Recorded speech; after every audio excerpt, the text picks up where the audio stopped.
시청자 여러분 안녕하십니까? 시청자들을 위한 YTN 옴부즈만 프로그램 시청자의 눈입니다. 이번 주에는 지난 22일에 있었던 YTN 10월 시청자위원회 소식부터 전해드리겠습니다. 이번에는 뉴스 만만과 뉴스 나이트에 대한 의견을 나눴습니다. 일본의 그 비 피해 소식인데 여기 보시면 그 시간당 800mm 물폭탄이 쏟아졌다고 하는데 이건 뭐 오보라고 이제 생각이 됩니다. 근데 다시 한번 들어보니까 단순한 실수가 아니고 연간 강우량의 반이 1시간 내에 쏟아졌다. 이래가지고 기자는 분명히 그 내용을 800mm로 이해를 하고 있는 것 같아요. 근데 사실 그 800mm가 1시간에 왔다 이러면 이건 뭐 세상 종말이라고 해도 뭐 좀 과장이 아닐 정도로 참고로 보니까 우리나라 최대 그러니까 강우량 시간당 최대 강우량이 한 145mm고 전 세계적으로 300mm를 넘은 적이 없다고 합니다. 그래서 이걸 지금 뭐 그냥 말씀드리고 싶은 거는 이런 게 왜 걸러지지 않았을까? 그리고 한번 이 보도된 게 아니고 그 다음에 뉴스나이트에서 다시 또 같은 내용이 보도가 되고 있는데 이런 점은 좀 이게 스크리닝이 당연히 필요하지 않았냐는 그런 생각을 해봤습니다. 에너지 외교 시동 기사 정병화 기자가 클로징을 청와대 춘추관 정문 앞에서 했습니다. 근데 리포트의 화면은 모두가 그 생생한 회의장 현장이었죠. 그런데 끝에 가서 춘추관 문 그리고 돌담만 보이는 그런 장소에서 클로징. 이건 현장성을 잘 살려놓은 앞에 그 생생한 보도를 스스로 지워버리는 것 같아서 매우 아쉬웠습니다. 현장에서 오프닝이나 클로징을 하는 것이 최선의 방법이죠. 물론 청와대 그 취재 방식을 저는 알고 있기 때문에 푸일 기자 시스템으로 운영을 하기 때문에 기자가 현장에 가지 않은 사실을 저는 이해를 한다 해도 일단 텔레비전 뉴스 리포트의 정석에서는 벗어난 것이다. 그걸 지적하고 싶습니다. 두 번째, 라오스 항공기 추락 사고, 한국인 3명 탑승, 한국인 탑승객 3명, 한국인 3명 사망 등등 이런 식으로 계속해서 한국인이라는 표현을 썼는데 이게 적절한 표현인가 하는 생각이 들었습니다. 바로 우리나라 사람인데 그걸 뭐 제3국이나 외국인을 지칭하듯이 그렇게 하는 게 맞는가 짚어보고자 합니다. 세 번째, 개성공단 재가동 한 달 기사에서 그 인터뷰한 인물, 그 네임수표에 이물출 그리고 경남대 극동문제연구소 여기까지만 했습니다. 그런데 예를 들면 연구원이라든가 연구위원이라든가 그러한 직함을 넣어주는 것이 더 명료하다고 생각했습니다. 끝으로 앵커가 라오스 비행기 추락 사고 관련한 멘트에서 세부적인 내용이 들어오는 대로 다시 전해주겠다 그랬는데 그냥 쉬운 표현으로 자세한 내용이 들어오는 대로 전해드리겠다. 그러면 더 좋았겠죠. 쉬운 표현을 두고 굳이 어려운 말을 쓸 아무런 이유가 없는 거겠죠. 대구 에너지 컨퍼런스는 헤드라인을 대통령 에너지 외교로 뽑고 대통령의 발언에만 초점을 둔 것이 매우 협소한 보도였다고 생각이 들었습니다.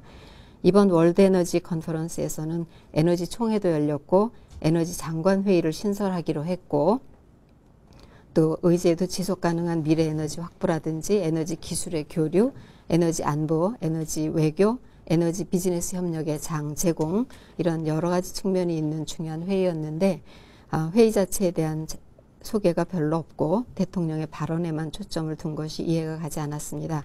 물론 대통령 발언에 미래 세대를 위한 에너지 뭐 이런 내용이 조금 나오긴 합니다만은 그런 느낌이 들었고 더군다나 그 에너지 외교에서도 이제 원전을 강조하고 계신데 사실은 우리나라 원전이 지금 원전을 둘러싸고 불미스러운 일들이 많은 시점에서 조금 민망한 부분도 있었습니다. 라오스 여객기 추락 그 뉴스가 많았는데 이 마지막 부분에서 화면 중에 라오스 항공사의 홍보물이 여러 개 그대로 올해 화면에 나왔습니다. 마치 간접 광고 같은 부적절하다는 느낌이 들었습니다. 수입 화장품 바가지 김연아 기자 리포트에 가격이 뻥튀기 됐다라는 그 멘트를 썼는데 이것은 속어적 표현이 아닌가 싶습니다. 곽순표 기자 국감 리포트 가운데 의제를 정리하는 내용 수표가 3개가 나갔는데 그중 하나가 신관권 선거 이렇게 표기를 하고 있는데 이런 표현은 부적절하지 않느냐라는 생각이 듭니다. 친환경 농지 허위 인증 리포트 중에 산에서 흙을 파가지고 시료를 채취하는 장면하고 그다음에 수돗물을 틀어서 그걸 받아가는 그런 장면이 있는데 연출 화면이라는 것이 그 누가 봐도 연출 화면으로 보입니다. 리포트의 신뢰를 떨어뜨리는 그런 편집이 아닌가 싶습니다. 이게 국내 선원이 아닌 베트남 선원의 9명과 2명이 사망과 실종을 했습니다. 이런 많은 사상자가 발생하였는데도 뉴스는 그냥 뭐 어떻게 보면 해양경찰청장 인터뷰 정도가 들어갔다고 할 정도로 국내의 어떤 구조가 재난 문제에 다룰지 몰라도 이때 사망하거나 실종한 사람들의 신원이라든지 또 어떻게 했는 거에 대한 내용이 라오스 항공사고의 한국인 3명 사고와 비교해 볼 때 굉장히 좀 소홀히 다뤘다는 생각이 좀 들었습니다.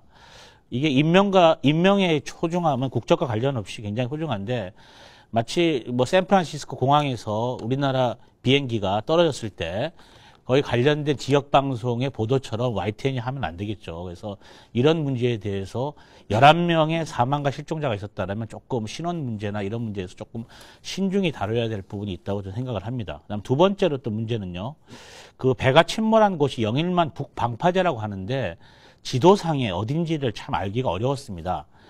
요새 몇몇 신문에서 중요한 이슈가 되는 뉴스가 있으면 인포그래픽을 강조하고 있는데요.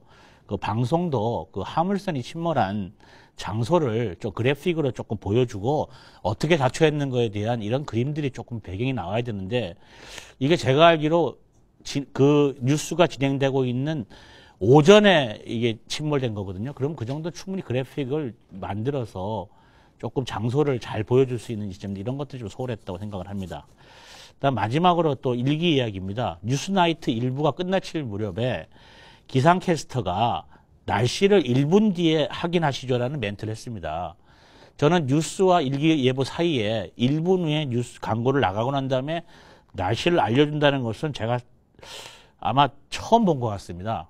이런 시도는 실제로 유럽 등에서는 그 뉴스 시간엔 절대 중간 광고를 하지 않는 것이 원칙이고요. 그래서 시청자 입장에서는 날씨를 보려고 1분을 기다리는 사람이 있겠습니까? 그래서 이런 것들은 조금 지양을 해야 되지 않나 생각을 합니다. 그 YTN 뉴스나이트 1부는 밤 10시 뉴스로서 이 시간대에는 대부분 타 방송사에서는 뉴스 프로그램이 없는 시간이고 많은 샐러리맨들이나 또 사업가들이 이 낮에 정신없이 근무하고 또 외부에서 저녁 식사 후에 귀가하면은 딱 뉴스를 한번 시청할 수 있는 이런 시간대로서 YTN만의 시청자를 확보할 수 있는 좋은 시간 기회라고 봅니다. 저도 많이 봤습니다. 보면 대개 9시쯤 이렇게 넘어서 귀가해서 10시 뉴스를 보고 또 너무 늦게 뉴스 밤에 보면은 또 아침에 또 일어나기도 문제이기 때문에 잘 이용하면 많이 볼 수 있는데 여기도 조금 뉴스가 보다 종합적이고 포괄적이면 좋겠습니다.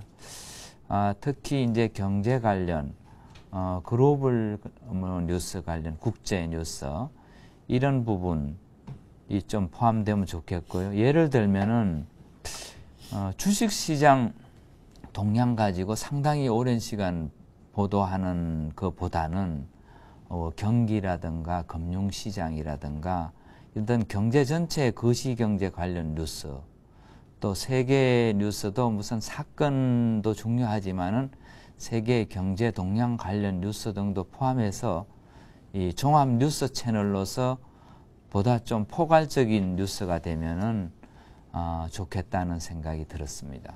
그 뉴스만반의 그 추업 뉴스에 대해서 잠깐 말씀을 드리고 싶습니다.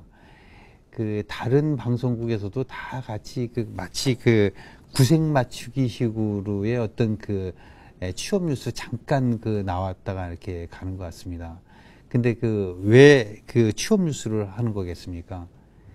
우리 지금 사회에서 큰 문제거리 하나인 그 구직에 대해서 그 실업이란 것이 꼭 청년만의 문제가 아니라 전 연령 계층에 대해서의 어떤 문제가 있는 것 같습니다.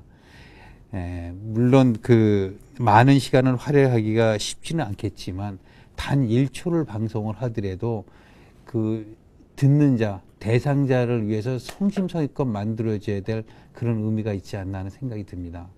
우리 YTN 같은 경우에는 보다도 그 정성껏 그 만들어서 그분들의 그 감성을 울리는 그러한 그 취업 뉴스가 됐으면 하는 생각이 듭니다.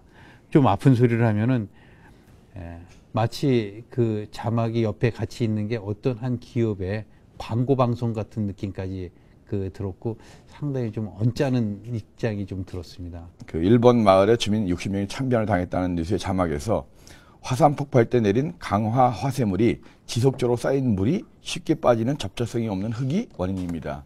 도대체 무슨 말인지 모르겠어요. 주어하고 서술어가 이게 연결이 안 돼가지고 결국은 그 화산 폭발 때 내린 강화 화쇄물 자체가 이제 접착성이 없는 흙인데 그것이 이제 원인이었다 이런 얘기인데 이게 도대체 어떻게 주어인지 서술어인지 몰라서 좀 헷갈리는 부분이 있었습니다. 그 다음에 그 수입 화장품하고 아모레 퍼시픽 대리점 2개가 연속 기사가 나왔는데, 2개 다 이제 그 새누리당 의원들이 이제 국감에서 제기했던 문제인데, 이게 너무 또 새누리당 의원들이 제기한 문제만 연달아 나오니까 이게 또 너무 좀 치우친 것이 아닌가. 그래서 좀 조금, 2개 다 재밌는 뉴스긴 했지만, 조금 좀, 좌우를 좀 맞추셨으면 좋겠다는 생각이 들었고요. 그 친환경 농지 인증 문제에서 검찰청이 발표가 좀 잘못되긴 했지만 여의도 면적의 22배인 68.3 평방킬로미터 이런 나왔는데 보통 여의도 하면 저희 여의도를 생각하는데 그 여의도 구청에서도 계속 그러니까 영등포구청에서도 얘기하는 게 여의도 전체 면적은 그 8.4 평방킬로미터입니다. 그래서 이게 여기서 이야기하는 것은 여의도의 거주 면적만을 놓고 이야기하는 건데 거주 면적의 22배면 맞지만 여의도 전체 면적에는 22배가 안 되거든요. 그래서 이런 것들은 전 모든 언론사가 다 그대로 검찰청 받아서 방송을 했더라고요. 그래서 여의도 면적에 대한 오해가 가끔씩 있더라고요. 그래서 이 부분은 조금 여의도 면적에 대해서 오해 소지가 있으니까 좀 수정해 주시기 바라고요. 네, 저 뉴스나이트에서 그 아모레 대리점 사생활까지 뒷조사 보도, 그 보도는 좀 너무 일방적으로 특정 기업을 매도한 것은 아닌지 하는 그런 인상을 지울 수 없었습니다. 그 전현직 그 피해 대리점주들이 사생활 피해를 당했고 그 증거가 나왔다는 것인데, 그 제시된 문건을 보면은 대리점을 과도하게 간섭하는 내용이 들어있는 것은 사실인 것 같습니다. 그렇다고 해서 그런 몇 가지 서류를 근거로 그 일부 점포의 모든 피해가 그 본사의 행포라고 몰아간 것은 그 형평성을 잃은 보도가 아닌가 이렇게 생각됐습니다. 가령 2000년도 그 녹화 자료 화면이 나오던데 그때 회의 내용을 그 5년이 지난 지금의 잣대로 그 비추어 본다든지, 그다음에 사무실 출입 시 뭐 지문을 찍고 뭐 체크가 되는 시스템을 그 사생활 침해라고 단정지어 판단한 것은 좀 심하다는 생각이 들었고요. 또한 그 피해 점주의 증언이 나오던데 국가정보원이 제수 감독하는 것처럼 감독하는 거죠. 이런 자막이 나오던데 이런 그 발언이 여과 없이 다뤄진 점이 좀 의아했습니다. 그리고 그 기업의 문제임에도 불구하고 그 국회의원인 성한정 의원이 마치 그 아모레는 서민 경제를 이해 못하는 기업이라고 그 단정적인 발언이 나오던데, 이 같은 정치인 언급을 인용할 만한 것이지 좀 이해하기가 좀 어렵습니다.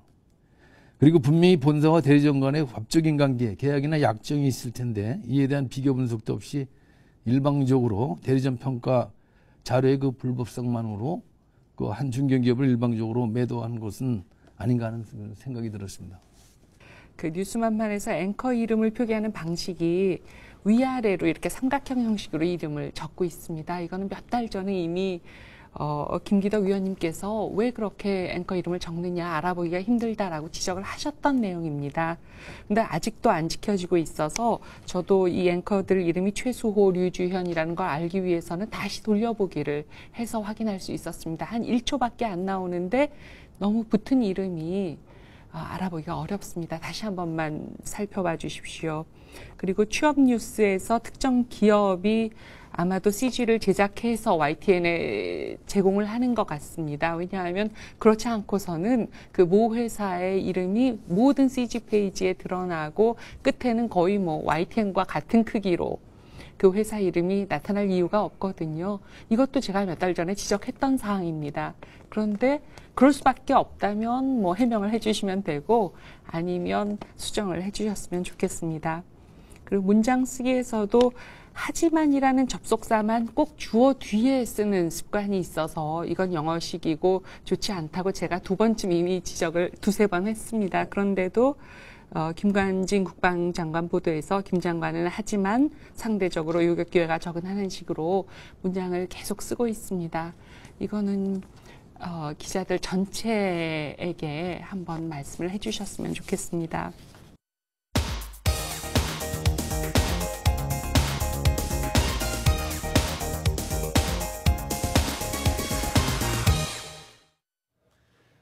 지상파 DMB 채널인 YTN DMB 프로그램을 평가하는 내가 본 마이TN 순서입니다. 이번 주엔 지난 24일에 열렸던 YTN DMB 10월 시청자위원회 소식을 전해드리겠습니다. 이번 달에는 한글날 특별기획, 한글학교 세계화 소통하다에 대한 의견을 나눴습니다. 이게 보니까 이제 그 어떤 지사형이나 그러니까 유학생이나 이런 차원이 아니고 현지인들과 결혼해서 그래서 정착해서 사시는 동포분들이 자녀들한테 이걸 그 한글을 가르치면서 이게 뭐랄까 어떻게 보면 정작 대한민국 사회에서는 여러 가지 문제점이라고 볼 수 있는 어떤 배려의 문화, 어떤 다양성을 인정하고 서로 어떤 챙겨주는 더불어 사는 문화 이런 것들을 한글 배우기를 통해서 자녀들한테 가르치고 있다라는 그런 것들이 상당히 인상 깊게 봤고요. 방송에 보면은 1, 2, 3편에 다 보면은 해외 한국어 교실인가 한국어를 가르치는 교실이 2,000여 곳에 있다는데 미국하고 브라질하고 파라과이하고 이 3개 나라만 취재를 했는데 사실 한류의 발상지 비슷한 데는 출발점은 동남아시아거든. 뭐 인도네시아라든지 뭐 이런 데도 좀 다뤘으면 너무 미주 중심으로 하지 않았느냐. 전체적인 흐름 속에 있어서 이 타이틀과 관련해 가지고 이 한글학교 한글날 하면서 이 한글과 한국어라고 하는 서로 연결되어 있지만 이제 구별되어야 되는 이 두 개념을 갖다 막 섞어서 쓰는 게 아닌가 이런 생각이 이제 조금 들었었고요.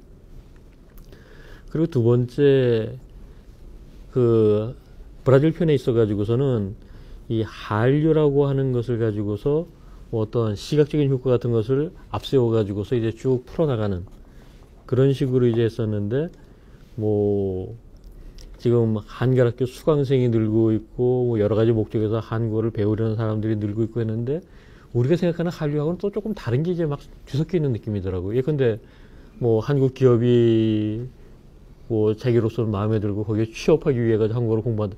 이것도 같은 카테고리 안에서 얘기할 수 있는 것인지 뭐 그런 것은 오히려 우리가 그냥 외국 기업에 취업하기 위해 가지고 영어 공부하는 것하고 다를 바가 없는 것인데 그걸 가지고 무슨 한류니 뭐니 하는 것은 조금 뭐 안 맞는 게 이제 섞여 있다.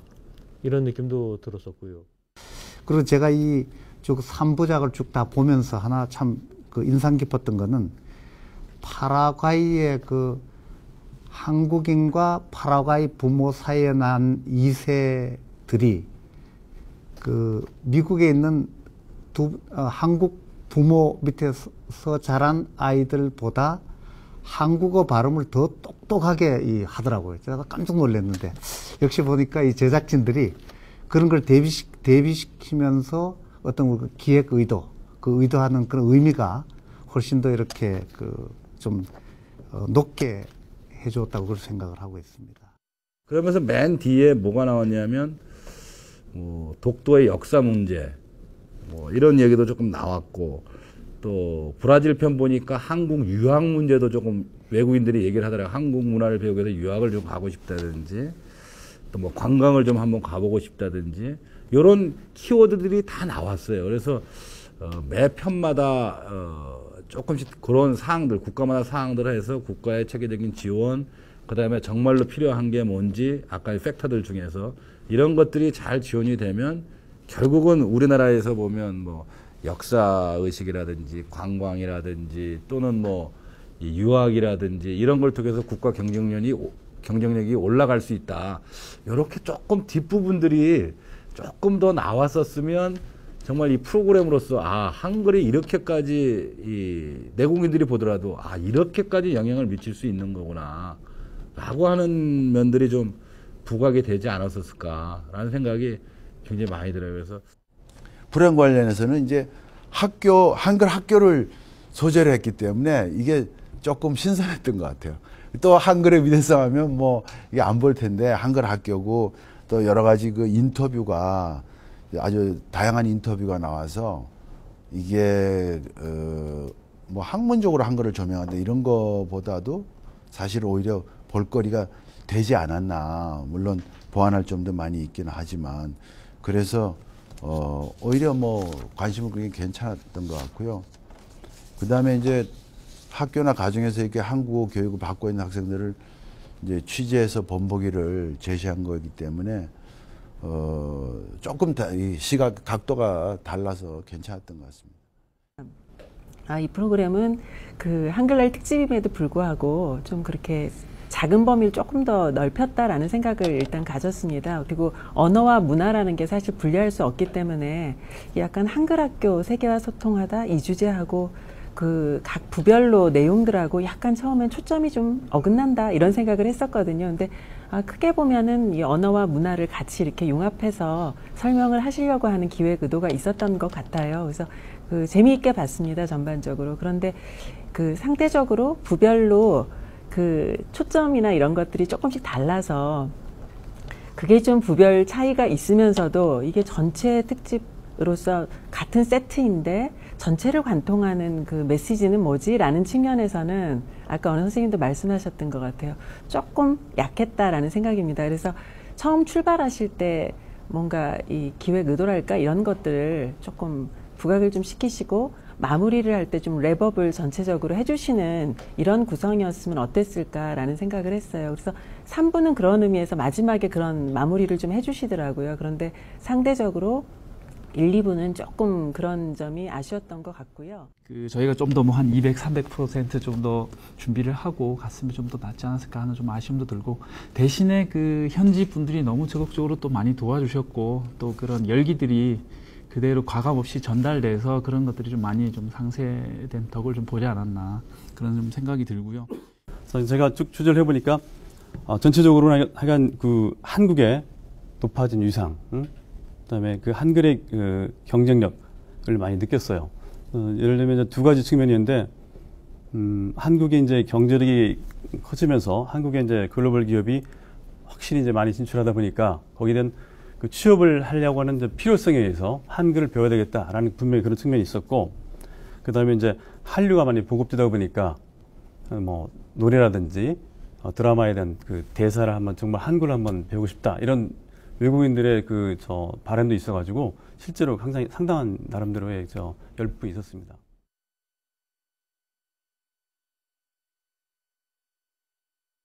시청자의 눈은 시청자 여러분의 참여를 기다리고 있습니다. 이 YTN 홈페이지 시청자 의견 코너에 글을 남겨주시면 좀 더 정확하고 공정한 방송을 만드는 데 참고하겠습니다. 이번 주 순서는 여기서 마치겠습니다. 고맙습니다.